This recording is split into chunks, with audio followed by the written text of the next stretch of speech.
웨스민스터 함께 보도록 합니다. 58페이지 7항입니다. 58페이지 7항. 우리 본문에 박스 안에 본문을 같이 한번 읽어보도록 합니다. 인류의 나머지 사람들에 대하여 하나님은 자신이 기뻐하시는 대로 자비를 베풀기도 하고 베풀지 않기도 하시는 측량할 수 없는 자기 뜻의 계획을 따라 모든 피조물들에 대한 자신의 주권적 능력의 영광을 위하여 그리고 그의 영광스러운 공의가 찬양받도록 그냥 내어버려 두기를 기뻐하셨고 또한 그들이 자기들의 죄로 인하여 수치와 진노를 당하도록 작정하기를 기뻐하셨다. 7항은 예정론에 있어서 가장 어려운 유기, 버림받은 자들에 대한 이 독특한 이 내용을 어떻게 우리가 이해해야 되는지를 가르치고 있는 아주 중요한 내용입니다. 거듭 말씀드리지만 항상 힘을 기울이고 또 우리의 마음을 집중하셔야 되는 것은 오전 설교에서도 드러나고 소개했지만 결국 편협된 그런 가치관과 그 세계관은 결국 그 사람을 그렇게 살아가게 만들고 그렇게 행동하게 만듭니다. 그러니까 인간은 아주 독특한 존재여서 이성을 가진 존재이기 때문에 하나님의 형상을 닮은 그런 존재이기 때문에 인간의 사고와 생각을 어떻게 담아내느냐에 따라 그렇게 살아가게 되어 있습니다. 그래서 어떤 세계관과 어떤 가치관을 그에게 집어넣어주고 형성해주게 되느냐에 따라 그 사람은 그런 행동과 그런 삶을 살아가게 됩니다. 그래서 잘못된 이 편협된 사고관과 세계관이 형성이 되게 되면 그 사고가 그 생애를 전체를 지배하고 다스림으로 인해서 엄청난 피해를 당하게 된다는 거예요. 우리가 유교사회 속에서 여성이 가부장적인 이러한 극단적인 유교적 이 이원론 세계 속에서 남자는 하늘이고 여자는 땅이라고 하는 이런 아주 극단적 계급적 그러한 그 인식구조의 유교관의 이 역사 속에서 여성들이 살아가게 될 때 여성의 인간성을 존중받지 못한 이런 아주 참혹한 그러한 피해를 겪는 것처럼 또 이슬람의 중동의 그 히잡을 쓰고 다니는 그 여성들의 인권의 이런 모든 것들을 박탈당하고 여성을 마치 사오듯이 그렇게 돈을 많이 가진 사람이 더 많은 여성 첩을 두면서 그렇게 우리 조선시대랑 비슷하게 더 많은 돈과 권력을 가진 사람이 더 많은 첩을 얼마든지 가져도 합법적으로 타당한 그런 방식으로서의 그게 그들의 세계관이고 가치관이란 말이에요. 그럼 결국 이 예정론이 아무리 힘들고 어려워도 이 예정론적 가치와 세계관을 잘 구축하고 바른 이러한 신앙 하나님에 대한 인식을 잘 세계관적으로 가치관적으로 확립한 성도와 이 예정론을 모르고 기독교의 신을 이해한 그러한 성도의 세계관은 어마어마한 차이가 나타납니다. 그러니까 하나님을 바라보는데도 로마 카톨릭처럼 뭔가 선행과 공로를 통해서 자기가 어떤 그 신에 나아갈 수 있다 생각하고 신의 어떤 요구들을 일정 부분 성취하면서 나아갈 수 있다라고 생각하게 되면 계속해서 신하고 뭔가 딜을 하려고 하게 되는 그런 조건적 신앙들이 생기게 되고 그러면 결정적으로 우리가 어려움에 처했을 때 그 조건적 딜을 우리가 충족해내지 못하면 어떤 일이 벌어지겠어요? 나락으로 떨어져 버리는 거죠. 뭔가 여러분이 할 때는 괜찮아요. 그러나 병들고 노쇠지고 어떤 그 모든 삶에 있어서 브레이크가 걸려가지고 아무것도 할 수 없는 인생의 그런 실패와 낙심과 절망에 놓여졌을 때 그가 믿는 기독교 신앙은 그를 구해낼 수 없습니다. 완전히 오히려 낭떠러지기 앞에 서 있는 사람, 벼랑에 기울어져 있는 사람을 더 등을 떠미는 형태가 돼버린다는 거예요. 왜?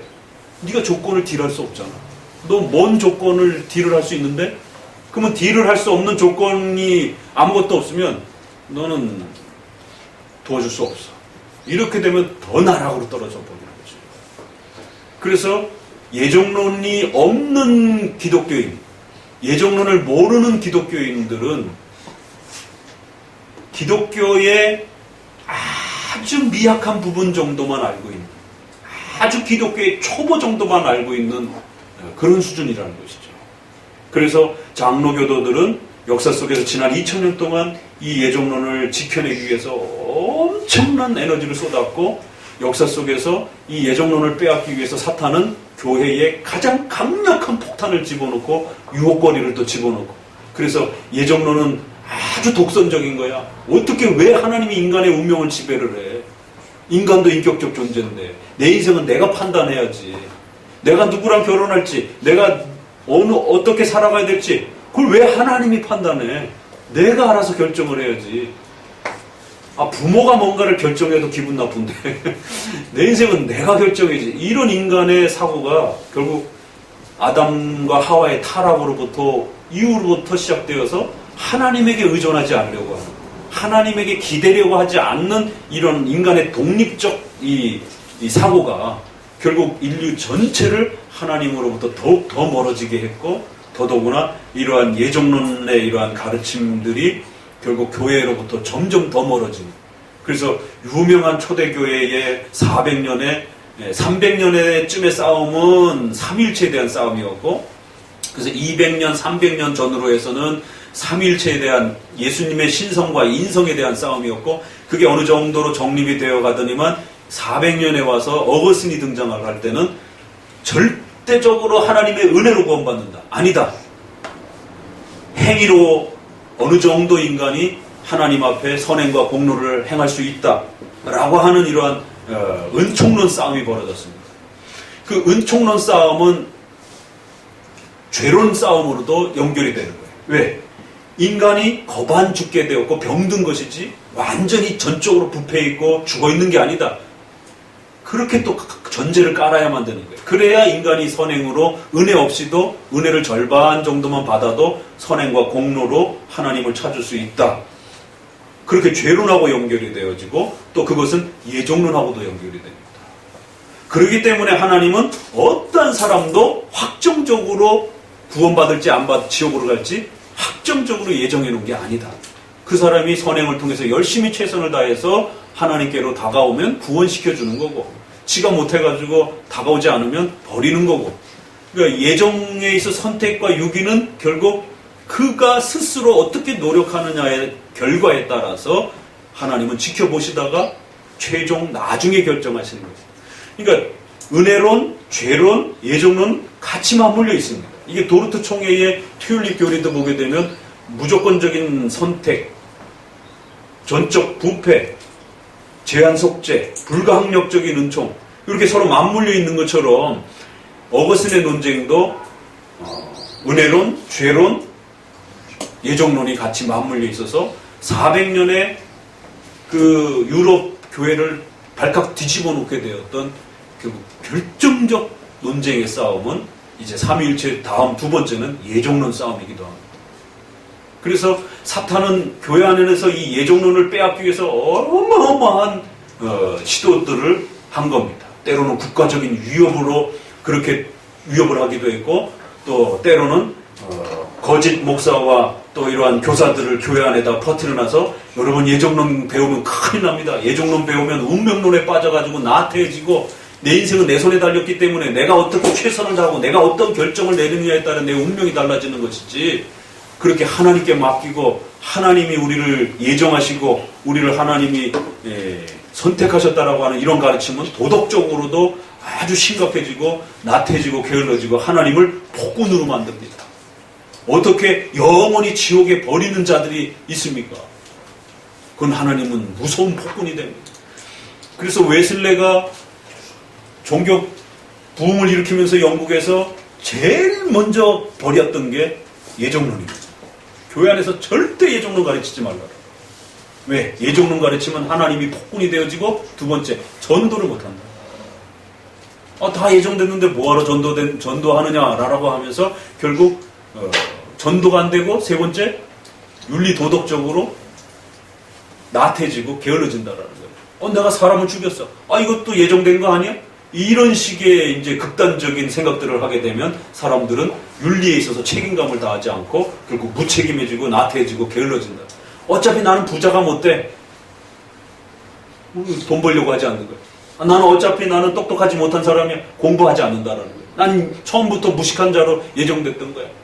이런 식의 아주 참혹한 비참한 결과를 낳는다고 그러면서 교회 안에서 절대로 예정론 못 가르치게 하라고. 그래서 아주 예정론에 대해서 노골적으로 비판하면서 예정론에 대한 비판 시리즈를 쏟아내면서 예정론에 대한 아주 강한 저항감들을 논문이나 설교라든가 이런 글들을 통해서 끊임없이 쏟아냈습니다.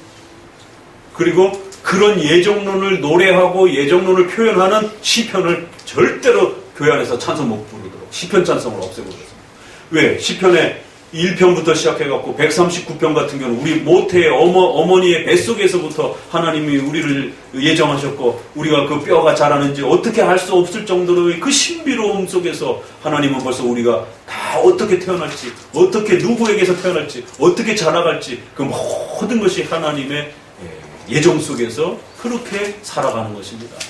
우리가 104편 우주 만물과 이 인류의 모든 역사 인간이 먹고 살아가는 이 모든 것들 이게 다 하나님의 예정 속에서 창조의 계획 속에서 103편은 또 하나님의 택하심과 하나님의 은혜 속에서 우리가 다 예정된 대로 살아가는 겁니다.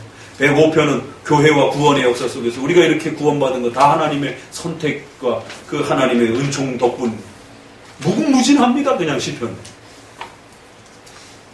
115편에 하나님은 하늘에 계셔서 원하시는 모든 것을 행하시는 분이십니다. 그래서 하나님은 그 원하시는 바대로 오늘 표현대로 자기의 기뻐하시는 바대로 측량할 수 없는 하나님의 뜻과 계획 속에서 우리를 선택하셨습니다.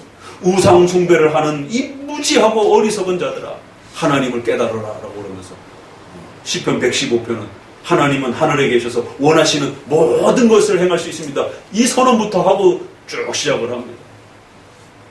그러니까 시편을 찬송하고 부르다 보면 가슴에 예정론에 대한 그 뜨거움을 주체할 수가 없는 거예요.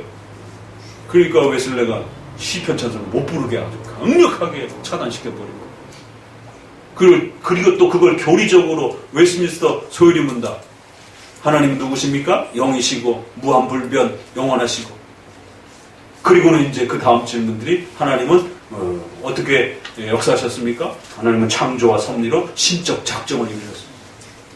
하나님은 어떻게 신적 작정을 이루셨습니까? 우리를 선택하셨어요. 소율이 문답 못 가르치기. 그리고 뭘 했는가? 누구든지 예수님 믿을 수 있습니다. 지옥 가는 건 여러분 스스로가 교회에 나오지 않았기 때문입니다. 그리고는 동생을 시켜서 부흥과 찬송을 불러가지고 부흥 찬송가를 만들어가지고 감성적인 그런 찬송가를 교회 안에다 도입시키고 그리고 설교를 강해 설교를 없애버리고 짤막한 단편적인 제목 설교로 바꿔버리고 그래서 한 줄 설교 한 줄 한 문장 이런 설교 그래서 성도들은 깊이 있는 설교를 들으면 안 된다. 그냥 간단한 한 줄 한 문장 가지고 이렇게 얘기해. 전화 좀 꺼놓으세요. 예배 중에 전화 더. 그러니까 이런 패턴들이 싹 바뀌어버린 것이. 그 중에 예종론을 강력하게 공격하면서 교회로부터 영국 교회로부터 예종론을 사라지게 만든. 적어도 감리교가 그 처음에 그 기초로 삼았던 39개 신조가 있습니다. 영국에는 숫자를 따라서 신조를 말해요. 그래서 10개 신조, 6개 신조, 6조항, 10조항. 그러다가 크랜머 시절에 와서 유럽의 개혁교회 사람들의 많은 도움과 이런 영향들을 받아서 39개 신조에서 조금 넓혀서 42개 신조로 넓혀졌다가 최종적으로 웨스민스터에 와서는 33개 신조로 이렇게 줄어든 겁니다. 그래서 웨스민스터를 33개 신조라고도 말을 하고 웨스민스터에서 만들어졌기 때문에 웨스민스터 신조라고도 또 이렇게 부르는 겁니다. 그러면 적어도 39개 신조에도 예종론이 들어가 있어요. 42개 신조에도 예종론이 있고 감리교가 39개 신조를 자기들의 기초 신조로 삼았습니다. 출발할 때. 존 웨슬레가. 그랬다가 이제 나중에 감리교가 이제 조직적으로 정립이 되고 완성되면서 나중에 후대에 감리교 신조가 따로 신앙 고백으로 만들어지는 거죠. 39개 신조를 대체하는 거죠. 그래서 웨스민스터도 처음에는 39개 신조를 좀 더 가다듬어가지고 이렇게 완성시키려고 처음에 시작했는데 총체적으로 문제가 있어서 아예 새로 만들자 이렇게 해서 이제 결국 스코틀랜드 장로교도들이 참여하면서 새로 만드십시오 이렇게 해갖고 결국 이제 새로 다시 전체적으로 더 철저하게 정리를 한 거죠.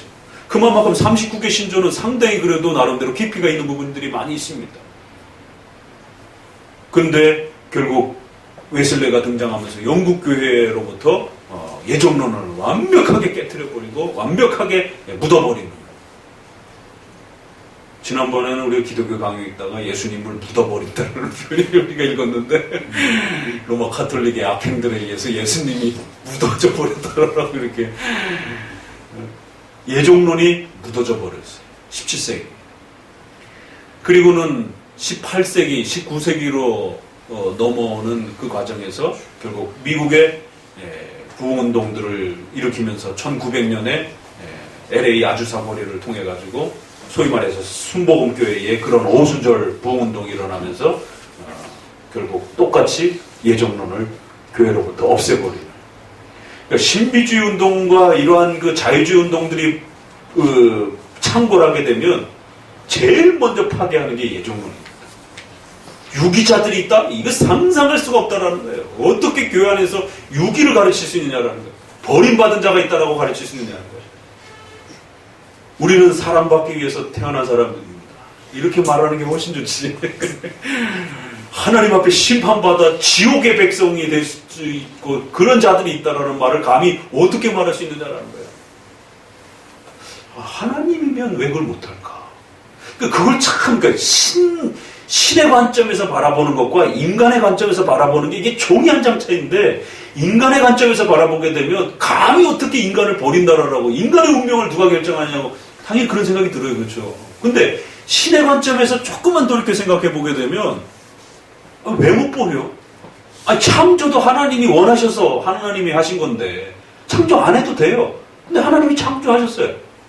창조를 싹 없애버릴 수도 있어요. 없애버릴 수도 있죠. 그래서 종말에 이게 완전히 없어졌다가 새 창조가 되는 건지 아니면 지금 있는 우주가 새로운 완벽한 더 좋은 상태로 갱신되는 건지 이게 이제 종말론의 차이가 있어요. 그럴 때 루터파에서는 새 창조가 일어난다고 그러고 계시록에는 문자 그대로 받아서 새 하늘과 새 땅 이랬을 때 그걸 문자적으로 받았고 우리 장로교도들은 완벽한 그 새로운 변화로 갱신으로 해석을 했습니다. 왜? 인간의 몸이 부활 때 부활체가 어떻게 바뀌느냐면 예수님이 제자들이 알아봤던 그 동일한 예수님으로 부활하셨어요. 갑자기 키가 2배가 되고 막 팔이 막 10개가 붙어있고 막 이런 게 아니라 똑같은 몸으로 그 질적인 변화만 바뀌어서 부활하셨단 말이에요.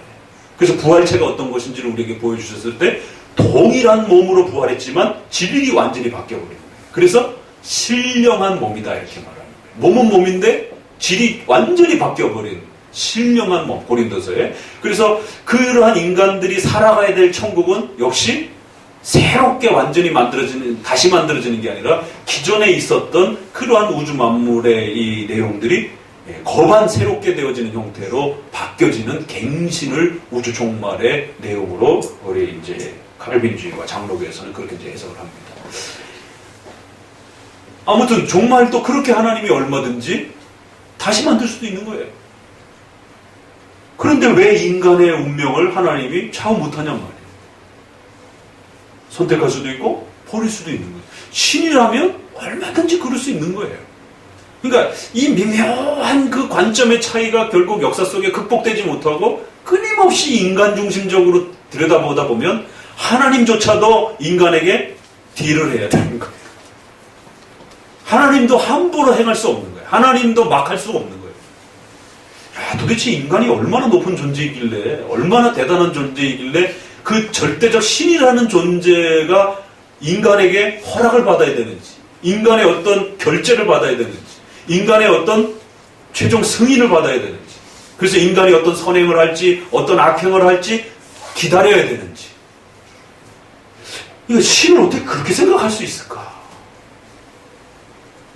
그래서 장로교 쪽에서는 예정과 창조를 하지 못하는 그런 신이라면 그건 무능력한 신이 되어버립니다.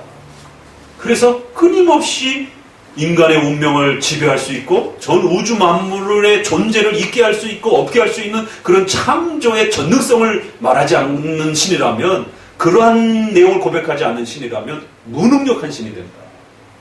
너희들은 우리 보고 폭군이 될 수 있는 신을 염려한다고 그러지만 너희들처럼 가르치게 되면, 알미니안처럼 인본주의로 가르치게 되면 무능력한 신이 된다. 신이 아닌 신이 되어버린다. 그러면 누가 그런 신을 믿겠느냐. 이건 신선모독적 발언이 된다. 이 두 가지 가르침이 아주 팽팽하게 맞서 있는 겁니다. 역사 속에. 그래서 결국 성도들은 웨슬레적 가르침을 따를 것인지 어거슨적 가르침을 따를 것인지 결국 성도들 스스로가 선택할 수밖에 없는 거예요. 왜? 이것은 자유의 문제니까.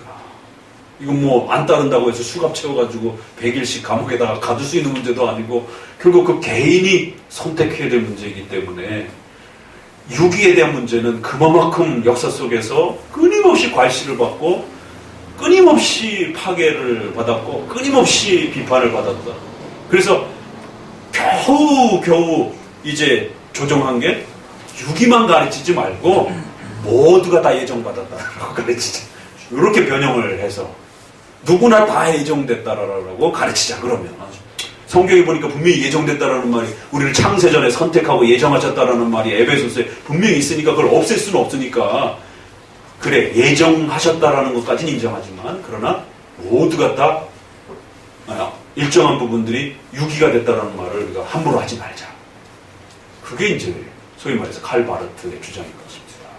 그래서 모두가 다 예정됐다라고 하는 일방 예정, 단일 예정. 그러나 장로교도들의 가르침은 선택과 버림받는 이 두 개의 예정을 행하시는 것이 예정론이기 때문에 이중예정, 쌍방예정이라고 하는 형태로 교리적으로 이렇게 나눠지게 된 겁니다. 그러니까 결국 인간은 어떤 가치관을 가지고 살아가느냐에 따라서 이처럼 인류 역사의 삶 속에 지대한 영향을 받게 되고, 그랬을 때 특별히 이 예정론의 선택과 유기라고 하는 이중예정의 가르침을 올바르게 잘 간직한 성도들은 우리 인생 전체가 하나님의 지배 안에 달렸다라고 하는 이 무시무시하고 정말 어마어마한 이 하나님의 지배권, 신에 대한 두려움과 경외감을 갖게 합니다. 그래서 함부로 경거망동하지 못하도록 여러분이 살아가는 인생, 삶, 우리가 이렇게 만나는 것, 여러분이 선택하고 알아서 판단하고 왔지만 이런 모든 역사 하나하나가 그 신적 판단과 하나님의 예정과 작정 속에서 창조와 역사 전체가 일어나는 것이다라는 거예요. 그렇기 때문에 한 사람, 한 시간, 한 사건, 이 하나하나를 아주 신중하게 책임감 있게 살피게 되고 하나님이 허락하신 만큼 최선을 다해서 살아가려고 하는 그런 책임성을 오히려 더 강력하게, 절대적 신이 일정한 목적 속에서 여러분을 인간으로 만드셔서 하나님의 시간과 역사 속에 살아가도록 그렇게 둔 거예요. 거기에 대한 막중한 어마어마한 책임감과 두려움을 느끼면서 그렇게 살아가게 돼요. 결코 나태함과 숙명론적인 그런 팔자적인 그런 것에 빠져 살지 않습니다. 오히려 더 강력한 신에 대한, 내가 믿는 신이 어떤 신인지에 대한 어마어마한 절대적 권능을 가지신 그러한 위대한 신이라는 것에 대해서 오히려 더 강력하게 신에 대한 높은 의존성들을 이렇게 우리에게 심어주게 됩니다. 그리고는 두 번째, 구원적 관점에서는 그런 하나님께서 인간의 운명을 결정하실 때 선택하신 자들과 버린 자들이 있다라고 하는 이 가르침을 듣게 될 때,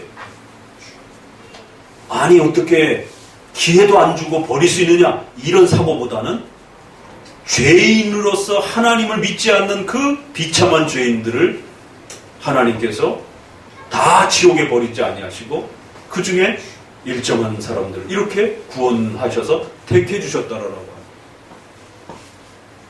비참한 버림받음에로부터 구원받았다라고 하는, 오히려 그 구원에 대한 상대적 기쁨과 감사함이 더 폭발하지 왜 기회를 안 줬느냐라고 따지는지 않는다라는 거지.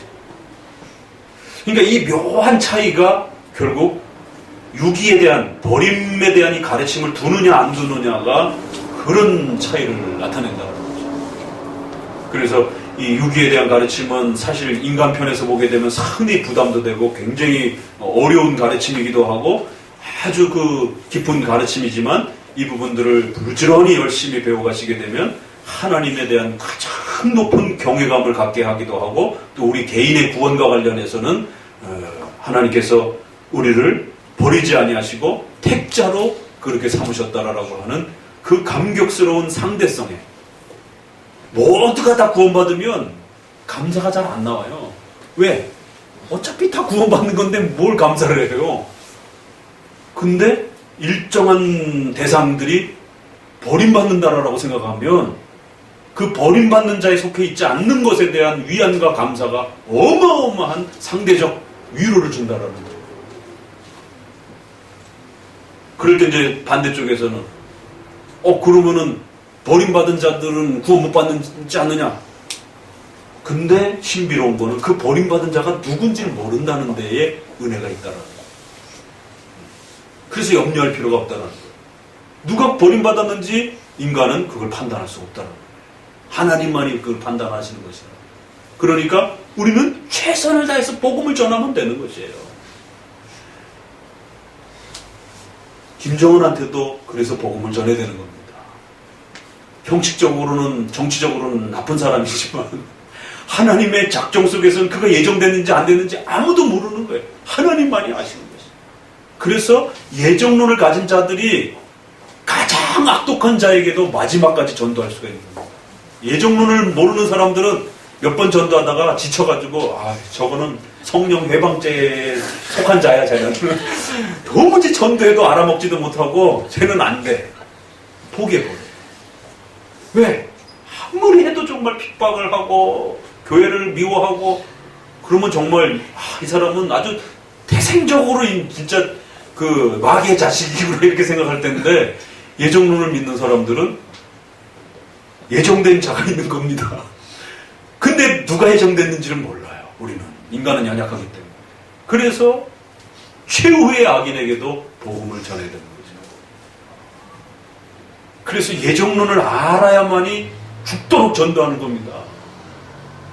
그렇지 않으면 중간에 다 포기해버리게 됩니다. 오히려 역설적인 그 예정론의 어마어마한 힘을 오히려 우리는 알게 되는 것이. 근데 이 유기의 가르침을 빼놓게 되면 자칫 인간이 건방져질 수 있고 마치 인간이 하나님과 대등한 딜을 할 수 있는 것처럼 그렇게 신에 대한 어떤 만만함을 생각할 수 있는 아주 그런 정말 무례한 그러한 신앙이 만들어질 수 있는 위험성이 더 크다라는 겁니다. 그래서 신을 함부로 대하고 아쉬울 때만 찾고 뭐 이런 식의 정말 형편없는 그런 만만한 형태로 신을 이렇게 찾다가 말았다가 내가 언제든지 달려가 주면 그냥 언제든지 반길 수 있는 그런 식의 신을 생각하나 내가 좀 신을 찾아줄까? 이런 식의 탕자의 비유처럼. 그래서 탕자의 비유를 예정론이 없는 관점으로 설교를 하게 되면 신은 교회를 우리가 나가주면 너무 좋아하는 신인 거예요. 그래서 내가 한번 나가줄까? 이런 식의 탕자가 돌아갔을 때 아버지가 그냥 버섯발로 쫓아와가지고 그래 어이구 왔느냐 이런 식의 신을 생각한단 말이에요. 물론 거기에는 신의 은총과 그 버림받은 아버지를 떠나갔던 그 정말 탕자처럼 그렇게 살았던 그 아들을 사랑하는 그 사랑의 내용도 담겨 있어요. 그러나 아무리 사랑을 강조한다 할지라도 예정론을 빼놓고 사랑을 강조하게 되면 인본주의적, 휴머니즘적 사랑이 되어버린다라는 거예요. 우리가 지금 오늘 사회의 지금 심각성에 오늘 오전 설교와 관련해서도 문제가 되는 것은 기독교가 반드시 정의의 문제를 인류의 불평등의 문제를 우리가 신경 쓰고 그걸 개선해 가기 위해서 기독교인들이 끊임없이 노력해야 됩니다. 그렇지만 그게 본질은 아니에요. 기독교는 죄와 죄인의 문제를 어떻게 해결할 것인가에 대해서 여기에 대해서 승부를 걸고 그 열매로서 그 성도들과 죄인 되었던 사람들이 성도가 되어서 세상에 나아가서 어떻게 살 것인가에 대해서 그들의 정의와 힘을 비치고 열매를 맺는 것을 말하는 것이지 궁극적인 그러한 그 정의를 변화시키는 것이 기독교의 본질이 아닌 것입니다. 그러니까 이런 우리가 예정론에 입각한 관점에서 탕자의 비유를 봤을 때는 또 다른 시각으로 보게 되는 것입니다. 그렇게 하나님은 신은 우리가 좀 찾아주면 좀 좋아하고 기뻐해주고 그런 신이 아니라는 겁니다. 그 복음의 초청을 우습게 여기고 그 복음의 초청을 함부로 여기고 등한시 여기게 되면 하나님의 그 구원의 은혜가 차단되어 버리고 그 구원의 초청과 부름심이 차단되게 되면 그는 영원히 지옥의 무서운 형벌에 노출이 되게 되는 것입니다.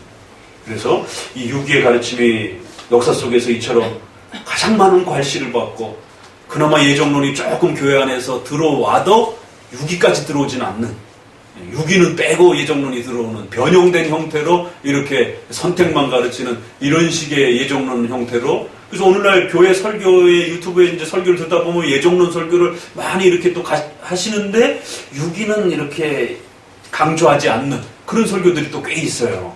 이거는 이제 역시 선택만 강조. 그런 원리들은 칼바르트라라고 하는 신정통주의에서 또 다른 또 교파에서 만들어낸 변형된 방식이라는 방식을 꼭 기억하시고, 선택과 유기를 반드시 두 개를 균형 있게 가르쳐야 된다는 거예요. 그러나 조심하셔야 될 것은 유기를 가르친다라고 해서 너 유기됐어 이런 방식으로 가르치면 그거는 극단적 하이퍼칼비니즘, 극단적 개혁주의자들의 또 해당이 된다라는 거예요. 너 유기되었어라라고 말하는 게 아니라 누가 유기되었는지 모르도록 가르쳐야 되는 거예요. 유기를 가르치되 어느 대상이 유기되었는지는 함부로 말하지 않아요. 그 어거스틴이 이제 그 얘기를 하다가 만약에 그런 식으로 대상을 지목해가지고 만약에 그 설교를 하는 목회자가 있다라면 그 목회자는 지옥에 갈지어다라라. 어떻게 예정론을 그렇게 무식하고 무례하게 폭력적으로 예정론을 가르칠 수 있느냐라고. 그렇게 가르치면 안 된다라고. 아주 지옥에 떨어져라라고 아주 호되게 그렇게 비판을 해줍니다. 잘못하게 되면 그렇게 유기를 강조한다는 게 특정한 대상, 유기의 원칙을 가르치는 것이지 특정한 대상을 지목하는 게 아니다라는 거죠. 그래서 반드시 첫 번째는 특정한 대상을 집중하는 방식으로 유기를 가르치면 안 되고, 두 번째, 인간의 죄에 대한 책임을 소홀히 하는 방식으로, 인간의 그 죄를 지어서 지옥에 가는 그 또 죄를 지어서 하나님 앞에 벌을 받는 이런 인간의 죄에 대한 책임을 소홀히 하고 낮추는 방식으로 유기를 가르치지 않는 방식이어야 된다. 요게 두 조심성입니다. 이거를 놓치고 만약에 유기를 강조하게 되면 자기도 모르는 사이에 극단적 유기론을 가르치게 됩니다. 그래서 하나님을 폭력적인 하나님처럼 그렇게 가르칠 수 있게 된다는 거죠. 여러 논쟁들이 있었습니다. 그래서 이 논쟁 앞서서 도로트 총회, 30년 전에 도로트 총회 때는 바로 이 문제 때문에 알미니안주의자들이 하나님 예정론을 교회 안에서 가르치게 되면 폭력적인 하나님이 될 수 있다라고 하는 이제 이 문제를 비판하면서 예정론을 공격하기 시작한 거예요. 그러면서 이제 학론서라고 하는 반대 논문을 이제 쓰면서 제일 먼저 뭘 트집 잡았을까요?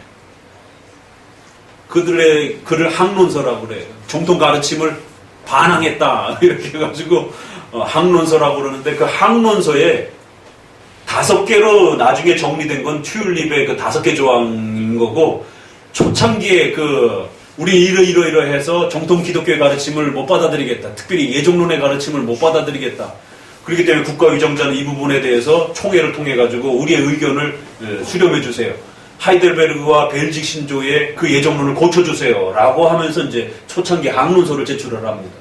그 초창기 학론서, 나중에 교리적으로 이제 제출된 5항목 말고 그 첫 학문서의 첫 조항에 뭐가 들어갔을 것 같아요? 한번 맞춰보세요. 오류? 응? 오류, 성경 오류? 부분적 타락이요? 부분적 타락. 전적 타락이잖아요. 그 대척점에 있는 부분적 타락. 또 다른 분. 조건적 선택이요. 또 다른 분. 목사님은 친절해서 답을 다 가르쳐주고 그 다음에 질문을 해요. 근데도 대답을 잘 못하면 어떻게 빨리 응용을 해야지. 눈치가 빠르면. 제일 먼저 알미니안주의자들이 요 칼빈주의자들, 요 장로교도들을 어떻게 무너뜨릴까? 어떻게 하면 교회 안에서 이 예정론 못 가르치게 할까? 어떻게 하면 성도들로 하여금 예정론이 아주 알레르기를 나타내는 아주 악성 가르침이라는 것을 성도들에게 어떻게 퍼뜨릴까? 성도들을 선동하기 위해서 제일 첫 타이틀에다가 그렇죠.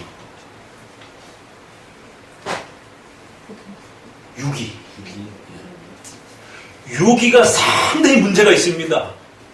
유기에 대해서 토론하고 유기 문제에 대해서 밝혀주십시오. 라고 학론서 첫 논쟁 주제를 던져놓은 거예요. 아주 교묘하죠. 사실은 유기는 우리 예정론에서도 뭐 이렇게 보게 되면 마지막 부분에 들어가 있잖아요.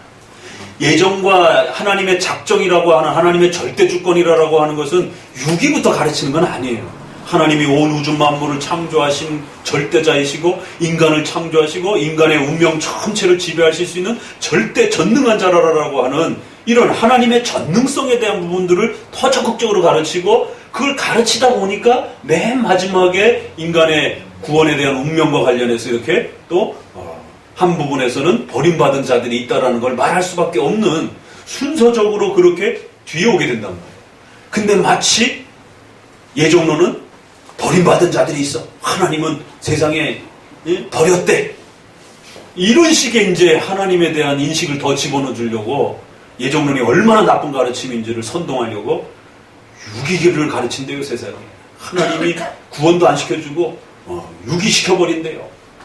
유기가 얼마나 무서운 가르침인지 성도들은 유기 가르침에 대해서 들으면 안 됩니다. 이런 식으로 선동하기 위해서 결국 그 학론서에 유기 문제를 가지고 우리 처음에 논쟁을 하자라고. 그리고 정부에다가 발표하는 그 요청 문서에서는 유기에 대해서 밝혀주고 이 유기가 얼마나 잘못된 가르침인지에 대해서 논쟁하자라고 첫 항목에 그걸 제시를 합니다.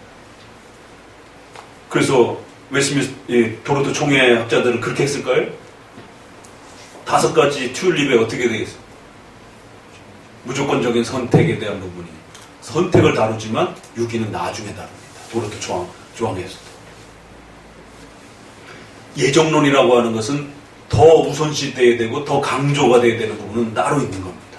그러나 유기는 말을 안 할 수밖에 없는 부분인 거예요. 그 예정을 다루다 보면.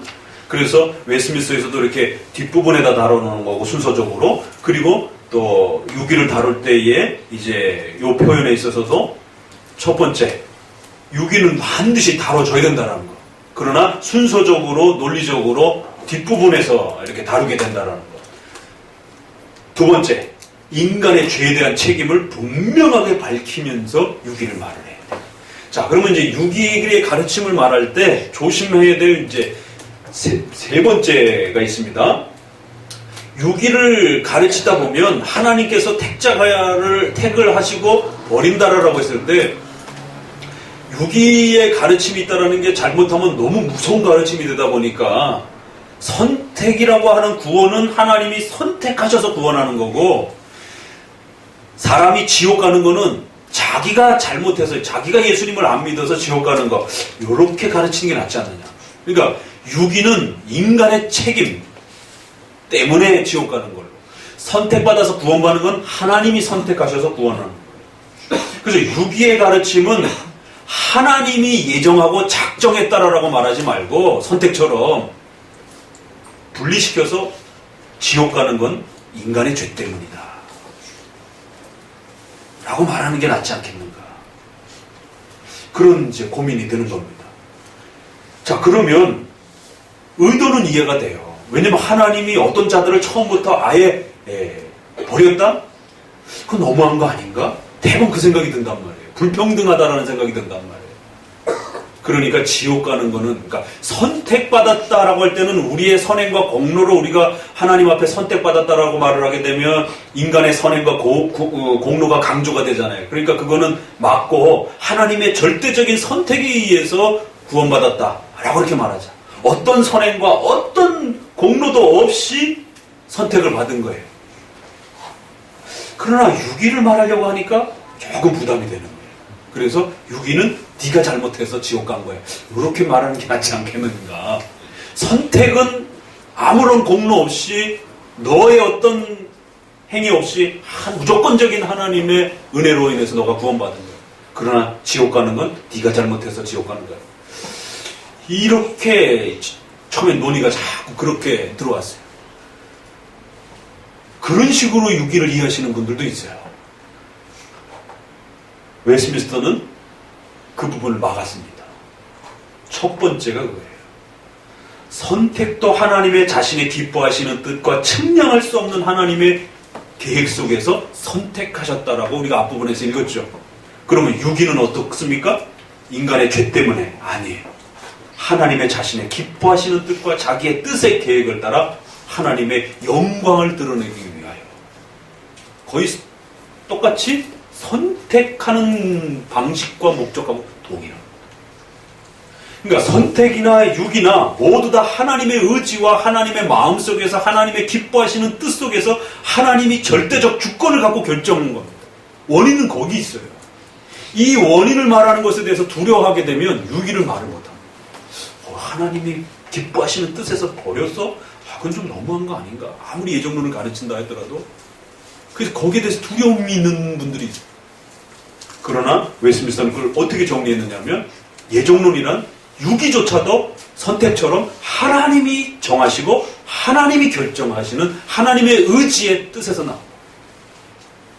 선택은 하나님이 결정한 거고 유기는 인간이 지가 잘못해가지고 지옥 가는 거야. 이렇게 말해버리게 되면 반쪽짜리 결정이 되고요. 그래서 선택과 유기 모두가 하나님의 기뻐하심 속에서 하나님의 의지 속에서 하나님이 결정하신 계획인 거예요. 그러나 유기를 말할 때는 반드시 따라붙어야 될 다음 문장이 있어요. 인간의 죄에 대한 책임. 인간이 죄를 지어가지고 지옥 가는 것이 근원적 원인은 아니에요. 야곱과 에서가 태어나기도 전에 엄마의 뱃속에서 태어나서 뭐 어떤 선행을 행하기도 전에 하나님이 에서를 버렸다 이렇게 말을 해요. 그 사람이 태어나기도 전에 하나님이 에서를 버리고 야곱을 선택했다 이렇게 말한단 말이에요. 로마서 9장. 그래서 로마서 9장이 11장이 굉장히 어려운 거예요. 어떻게 인간이 태어나기도 전에 하나님이 버릴 수 있는가? 왜? 버릴 수 있다는 거예요. 신이기 때문에. 이 신적 권능을 인정하지 않으면 결국 하나님을 절대신으로 못 받아들이는 겁니다. 우리 마음속에.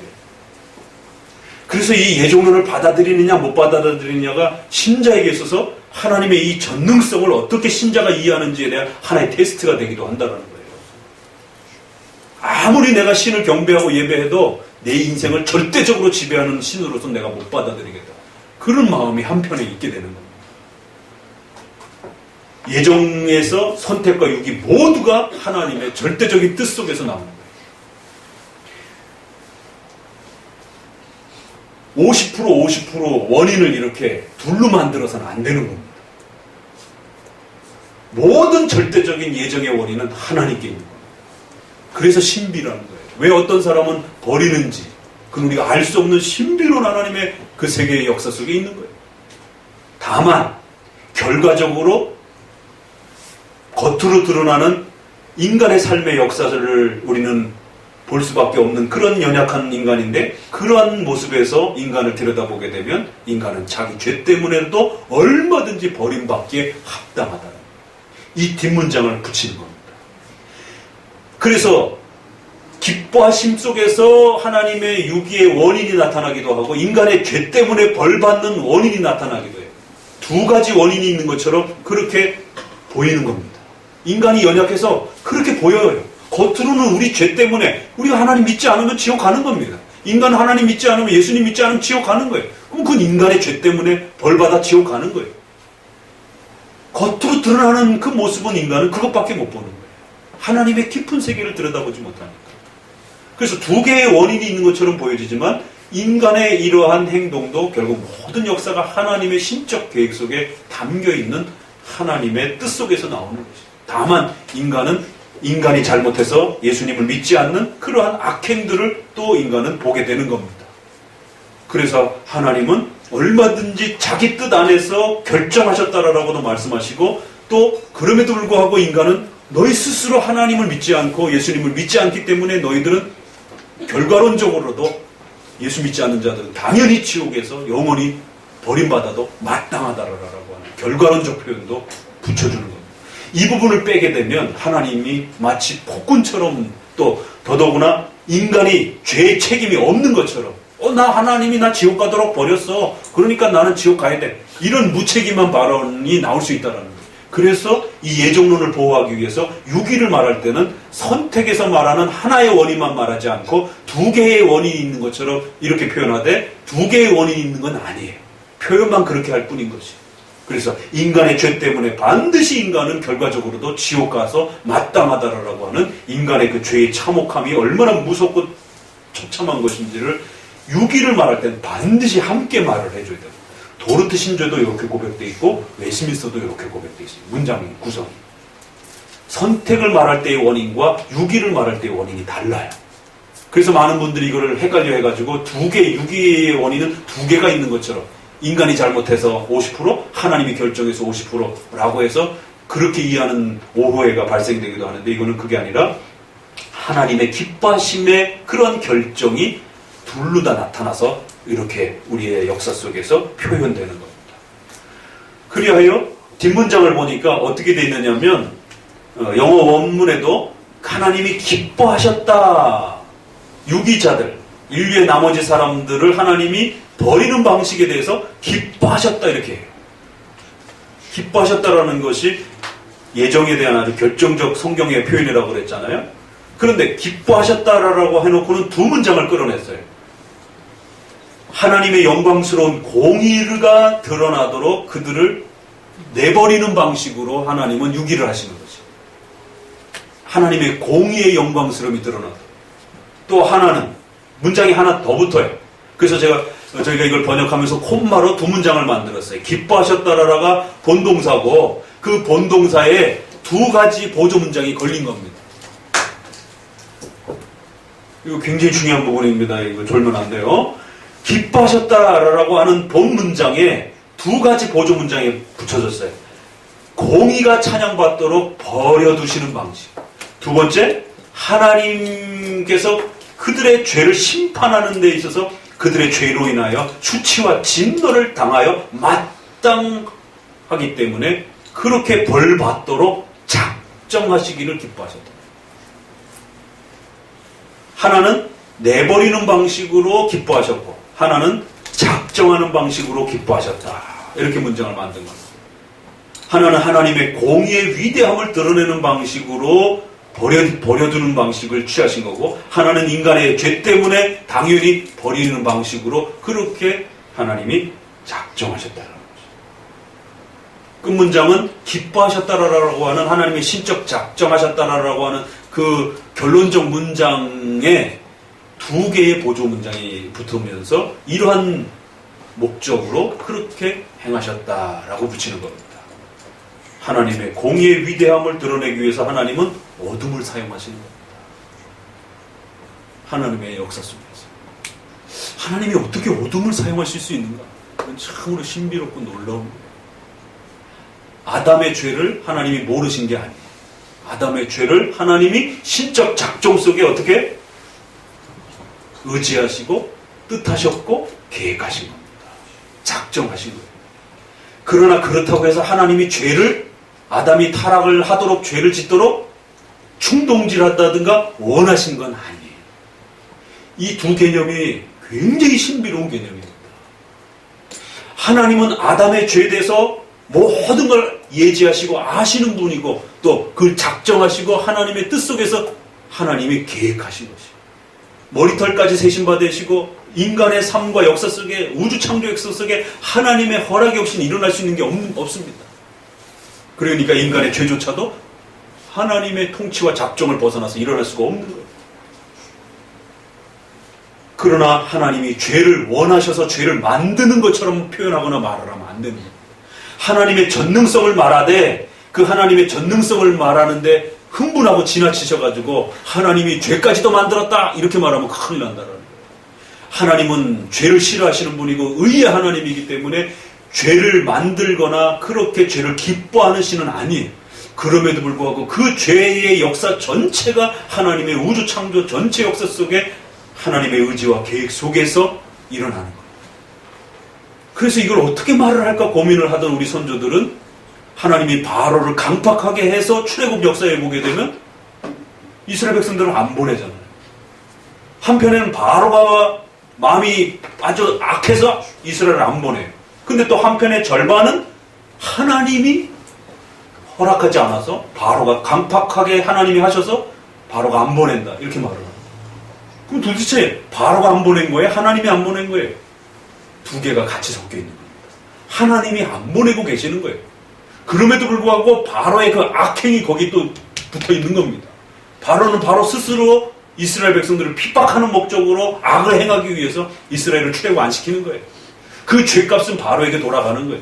그럼에도 불구하고 그 바로의 악한 마음을 사용하셔서 하나님께서 이스라엘을 10번이나 연단해서 훈련시켜서 그 출애굽이 얼마나 대단한 역사인지를 이스라엘 백성들에게 가르치기 위한 하나님의 뜻과 목적이에요. 그래서 주변 민족들이 그 10번이나 반복되는 그 소문을 듣고 나중에 다 공포에 다 엎드려가지고는 아무도 이스라엘 백성들을 공격하지 못하도록 이런 하나님의 계획이 있었던 겁니다. 그 계획을 실천하기 위해서 하나님은 10번이나 반복하시는 거예요. 그러니까 분명히 그 역사는 하나님이 안 보내는 거죠. 그런데도 거기엔 또 바로가 안 보내는 거예요. 이게 겹쳐 있는 겁니다. 이러한 신비로운 걸 어떻게 표현할 것인가. 그래서 하나님이 허락하셨다. 허용적 예정이다. 허용적 작정이다. 아담의 죄는 하나님이 기뻐하심 속에서 그 죄를 막 짓도록 충동하는 방식이 아니라 선은 그렇게 하는 거예요. 선의 역사는 하나님이 그 마음을 움직이시고 충동하셔서 그가 선을 행할 수 있도록 힘도 주시고 마음도 주시고 의지도 주시고 방향도 만들어 주시고, 그러나 악은 그런 방식으로 일어나지 않는다. 같은 하나님의 절대적 주권과 작정 속에 일어나지만 그 악의 방식은 인간이 악을 범하는 그 악행의 책임을 지는 방식으로 또 하나님의 뜻이 이루어지도록 그렇게 악을 허용하는 방식으로, 그래서 허용적 예정, 허용적 작정이라는 말이 특별히 악을 표현할 때 나타납니다. 그래서 여기 6위의 부분에 있어서도 인간의 죄 책임은 분명히 인간 자신에게 있는 것처럼 반드시 그렇게 표현하면서 하나님의 작정을 말을 해야지, 인간의 죄 책임이 없는 것처럼 하나님이 나를 부르지 않았으니까 난 어차피 지옥 가, 나 교회 안 나갈래, 이런 무책임한 발언을 못하도록 반드시 교회 나오지 않는 책임은 인간의 죄에 있는 것이고 그 죄값은 반드시 영원한 지옥이라고 하는 이 무서운 형벌에 대한 책임은 인간에게 있다라고 하는 사실을 분명히 밝히면서 유기를 이야기하라는 거지. 그럼 사실 이건 논리적으로 부딪혀요. 그런데 설교를 통해서 성령의 내적인 도우심을 통해서 이 두 가르침이 같이 들어오는 거예요. 왜 교회 안에서 유기에 대한 이 예정론이 정착이 안 되는지 아시겠죠? 이건 인간의 논리적 이해를 넘어서는 이야기입니다. 근데 이게 잘 우리 마음속에 안착하게 되면 예정과 버림이라고 하는 이 두 선택과 버림이라고 하는 이 두 가르침이 하나님의 절대 전능함을 표현해주는 가장 위대한 교리고, 그렇게 우리 마음속에 들어오게 될 때 우리 인생 전 삶에 대한 책임감을 느끼게 되고, 또 구원에 대해서는 가장 한없는 하나님의 나를 선택한 은혜에 대해서 내가 교회 나가고 예수님 믿기 위해서 뭔가를 하는 부분에 있어서 인간이 해야 돼요. 회개해야 돼요. 그럼에도 불구하고 그 회개시키고 그를 구원해주고 그를 예정한 건 하나님입니다. 이렇게 말하는 거예요. 회개해야 되는 건 너 책임이다. 이렇게 말을 하는 겁니다. 이게 참 맞물려 있어요. 이게 회개하십시오 이래놓고 그 회개할 수 있는 능력은 하나님이 주십니다. 이렇게 말을 하는 거예요. 장로교회 가르침은. 그러면 나 아직 회개할 때가 안 됐나요, 목사님? 이럴 수는 없다라는 겁니다. 회개하라라고 그 메시지를 듣는 순간 회개하셔야 되는 거예요. 그 회개에 대한, 죄에 대한 책임은 인간에게 있는 겁니다. 근데 그 회개케 하시도록 귀를 열어주시고 마음을 바꿔주시고 또 선택자로 세워주시고, 이건 다 하나님이 하시는 거죠. 그러니까 이 두 가르침이 같이 선언되는 거예요. 그러면 내가 손톱만큼도 0.1%라도 내가 회개하고 믿음을 갖고 교회 나오고 이런 행동에 대해서 내가 했다라고 결코 생각도 하지도 않고 마음도 품지 않아요. 근데 이 예정에 대한 가르침이 들어오질 않으면 내가 교회 나와준 거지. 내가 예수님 믿어준 거지. 내가 교회 나와준 거지. 근데 어떻게 이럴 수가 있어요? 이런 이제 사고들이 나타나요. 그래서 무서운 겁니다. 이런 올바른 가르침을 따라서 복음으로 초대되고 바르게 양육을 받았을 때는 하나님에 대한 절대적 은총과 하나님의 절대성에 사로잡혀서 그렇게 인생을 바라보고 그렇게 책임감 있게 살아가려고 애를 쓰게 되는데, 이게 조금이라도 딜이나 조건적인 그런 방식으로 예정론이 파괴되는 방식으로 복음을 듣게 되면 끊임없이 하나님에게 딜을 하려고 덤벼든다는 거예요. 그리고는 뭔가 딜이 안 맞춰졌을 때는 원망하게 되고 불평하게 되고 자신의 삶 속에 예기치 못하게 어떤 안 좋은 일들이 생기게 되게 되면 내가 하나님을 위해서 열심히 교회를 다녀줬는데 왜 이러지? 왜 갑자기 이렇게 아프지? 왜 이렇게 가난해지지? 왜 이렇게 자꾸 어려운 일들이 생겨지게 되지? 이런 식의 하나님께 불평과 원망을 쏟아내면서 뭔가 하나님에게 따지기 시작하고 내가 이렇게 많이 다녀줬는데 이럴 수 있나요? 이런 식의 이제 이런 인본주의적 신앙들이 팽배해지면서 결국 신에 대한 아주 그 경망스러운 그런 생각과 사고들이 파고들게 되는 거죠. 그러니까 기독교에서 말하는 진짜 신앙은 사도신조에서 말하는 그 전능하신 하나님. 그래서 우리가 사도신경을 고백할 때마다 전율이 끼쳐지는 거예요. 우리의 그 첫 고백에 절대 전지전능한 하나님. 온 우주 만물을 창조하시고 나를 있게 만드시고 존재케 하게 하시고 또 나를 구원하시고 나를 선택하셔서 내가 이 신앙 고백으로 하나님을 외칠 수 있도록 이 자리에 서게 하십니다. 그 모든 것이 한마디로 전능하신 하나님. 두렵고 떨림으로. 그래서 칼빈의 기독교 강요에서는 끊임없이 기독교 신앙을 한마디로 경외. 그러니까 우리 국어사전에도 경외라는 말을 이렇게 찾아보게 되면 신에 대한 어떤 일정한 대상자를 향한 아주 두렵고 떨림으로 마음 자세를 취하고 예를 표하는 그러한 행동, 이렇게 경외, 경건이라는 말을 한문으로 그렇게 표현해주고 있어요. 그걸 기독교적 용어로 끌어오게 되면 신에 대한 경건과 경외이기 때문에 그렇게 표출이 됩니다. 그래서 기독교적 신앙은 바로 그 기독교가 믿는 그 신에게 대해서 가장 높은 경외와 경건과 두려움과 사랑을 또 신뢰와 의존을 그렇게 고백하고 표현하고 살아가게 되는 것이죠. 그래서 예배도 그렇게 경건스러운 것이에요. 성도들의 삶도 그런 신을 믿고 살아가는 성도들이기 때문에 점잖고 아주 엄숙하고 그러면서도 힘이 있는 겁니다. 그러면서도 아무것도 두려워하지 않고 정치도 두려워하지 않고 돈도 두려워하지 않고 어떤 질병도 두려워하지 않고 왜? 그 모든 걸 지배하시는 전지전능한 신과 함께 살아가는 삶의 강력한 삶의 이 자세가 서게 된다는 거예요. 인간은 살얼음판을 살아가는 것처럼 걷는 것처럼 아주 미약합니다. 이제 20대 졸업해가지고 대학교 들어가려면 벌써 대학이라고는 엄청난 문턱 앞에 엄청난 인생들이 좌절하고 옥상으로 뛰어내리고 난리가 나지 않습니까? 도대체 그 대학이 뭐라고 수능이 뭐라고 그거 하나 때문에 인생이 난리가 나갖고 애들이 다 옥상으로 다 줄 서서 기다리고 있고 그 대학 나오면 다 될 줄 알았는데 벌써 4학년 들어가면 벌써 이제 취직 걱정 돼가지고 삼성 현대 앞에서 교육기대다가 거기 못 들어가면 완전히 이루자 인생으로서 그렇게 취급되어지면서 사회적으로도 그렇고 가정적에서도 그렇고 모든 부분들이 실패한 인생처럼 근데 아무리 노력해도 되지도 않고 그러다가 삐끗해가지고 요즘엔 등록금도 비싸가지고는 학자금 대출해갖고 그러다가 나오면서부터 2천만원 3천만원 빚져가지고는 조금만 1, 2년 아르바이트 해갖고 버텼는데도 못 버티면 바로 신용불량자 돼가지고는 어떤 회사도 못 들어가 더 못 들어가는 형태. 그럼 집도 마련 못하고 취직도 안 되고 그러니까 까딱 한 번 실수한 그 실수가 인생을 완전히 나락으로 떨어뜨려 버리는 재기를 할 수 없는 그러다가 또 뭐 이제 또 고시나든가 이런 공부하는 분들은 건강을 또 해치고 햇빛 안 들어오는 데서 이렇게 냄새 나는 데서 책 냄새 맡으면서 이러다 보니까 면역력 약해지고 그러다 보면 결국 또 건강이 나빠져가지고 까딱 건강에 어떤 치명적인 또 어떤 이 질병이 찾아오게 되면은 그 잘 낫지도 않고 또 병치료도 안 되고 이러다 보면 진짜 인생이 어떻게 이렇게 연약할 수 있는지에 대해서 그 바이러스 하나에도 생명을 잃을 수 있는 차를 타고 운전을 하다가도 근데 아무도 자기가 그 사고가 대상이 됐을 거라고 아무도 생각 안 해. 하루에 수많은 사람들이 교통사고로 죽어나가는데도 불구하고 그런 인생관 속에서 이런 예정론이 우리에게 얼마나 튼튼한 이 인생관을 심어주는지. 그래서 유기는 반드시 있어야 돼요. 유기가 빠져버리게 되면 예정론의 실체가 없어져 버리게 돼요. 꼭 뭐죠? 안꽃방에 그 팥이 없는 맹맹한 붕어빵이 되는 것처럼 이 예정론에서 유기 빼버리면 그거 유기가 예정론이 아니게 되는 겁니다.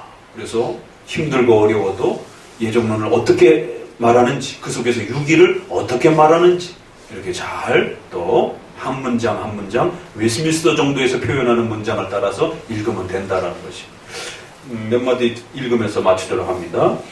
신앙은 유기의 원인과 목적을 고백한다. 그러면서 한 5째 줄부터 읽어봅시다. 밑에서 5째 줄. 즉 유기의 근원적이며 본질적 원인은 하나님의 작정에 있지만 가까운 원인은 인간의 죄 때문임을 구별해서 고백한다. 이 구별된 표현을 이해할 때 하나님의 작정과 인간의 죄를 50대 50 형태로 생각하면 안 된다. 인간의 죄는 유기에 있어서 핑계할 수 없을 정도로 가까운 원인이며 형벌적 원인이며 필요적인 원인이다. 알미니안파처럼 인간의 죄를 능동적이고 근원적인 원인으로 표현하면 안 된다. 이 단어 차이를 이해하셔야 돼요. 이걸 농축해갖고 한마디로 줄여놓은 표현이기 때문에 이렇게 서로 다 원인을 말하는데 이렇게 다른 개념을 가지고 말을 하는 겁니다. 그래서 유기의 원인을 말할 때는 항상 주의해야 된다. 읽어봅니다. 유기의 원인을 표현할 때 하나님의 주권적 작정을 근원적 원인으로 고백하면서도 인간의 죄에 대한 책임을 분명히 해야 한다.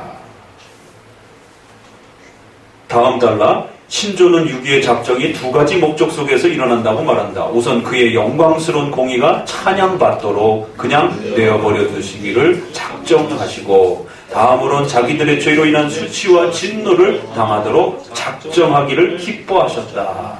라고 이렇게 패스바이라는 표현 하나와 올덴이라고 하는 정하시고 계획하셨다라는 표현을 또 이렇게 두 표현을 써가지고 인간의 죄에 대한 문제와 하나는 또 하나님의 공의를 위의 위대함을 드러내는 방식으로 그렇게 하나님은 작정하시는 기뻐하심을 행하신 것이다라는 거죠. 그래서 이 유기에는 창조만큼이나 하나님의 신비롭고 위대한 아주 깊은 그러한 놀라움이 펼쳐진다는 것이죠. 그래서 읽어봅니다. 이처럼 유기의 작정은 인간의 죄를 심판하시는 하나님의 공의의 실현과 연결되도록 고백했다. 즉 신조는 유기의 원인을 단순히 인간의 죄책에만 두지 않고 먼저 하나님의 의지와 뜻에 두고 있으며 그럴지라도 하나님의 신비한 역사에 의해서 죄의 조성자가 되시지 않으시기 때문에 죄인들 자신의 죄책을 인해서 멸망하도록 작정하셨음을 조화롭게 제시해 주셨다. 그렇기 때문에 아래 문장은 선택만 말하는 이러한 변형된 예정론도 안 되고 단일 예정을 가르치면 안 되고 반드시 선택과 유기 둘 다를 가르치는 이중 예정을 정통적인 우리 장로교회의 예정론으로서 배워야 됩니다. 라고 그러면서 이렇게 글을 마무리를 했습니다.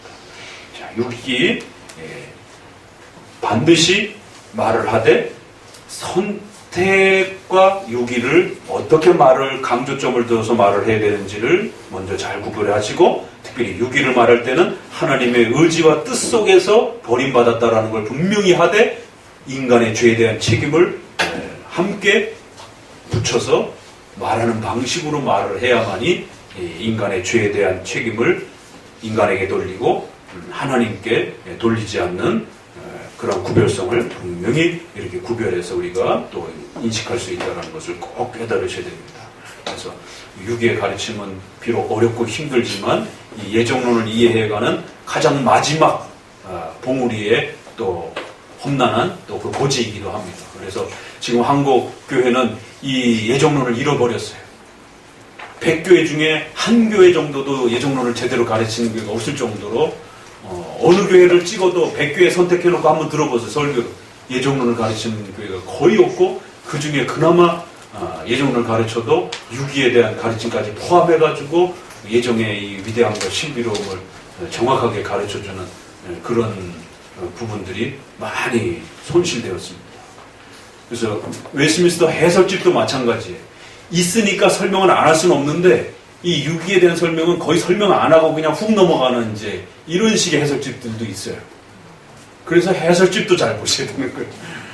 그 목사님이 이렇게 설명해 놓은 건 아주 그 중요한 그 표현들을 이렇게 농축해가지고 그 차이점들을 이렇게 설명해 놓은 것들. 이 설명을 듣고 이 표현을 읽으니까 조금 무슨 말인지 이해될 겁니다. 이걸 다이렉트로 이 표현을 읽었으면 이게 도대체 뭔 원인과 이 근원적 원인과 필요적 원인이라는 말이 도대체 뭔 말이지 이게 이해해야 됩니다. 그래서 한 2번은 읽으셔야 돼요. 그냥 읽고 목사님 설명 듣고 또 그 다음에 읽고 그러면 이제 이게 무슨 말이구나 라고 확고하게 자리 잡힐 수 있어요. 그래서 웨스트민스터는 중상급자를 위한 요 해설집은 목사님이 쓴 거는 아주 초급자는 아니고 중상급자를 위한 그런 그 해설집이기 때문에 열심히 한자 한자 이렇게 좀 깊이 묵상하시면서 읽으시길 바랍니다. 우리 이어서 바로 기독교 강요 진행하도록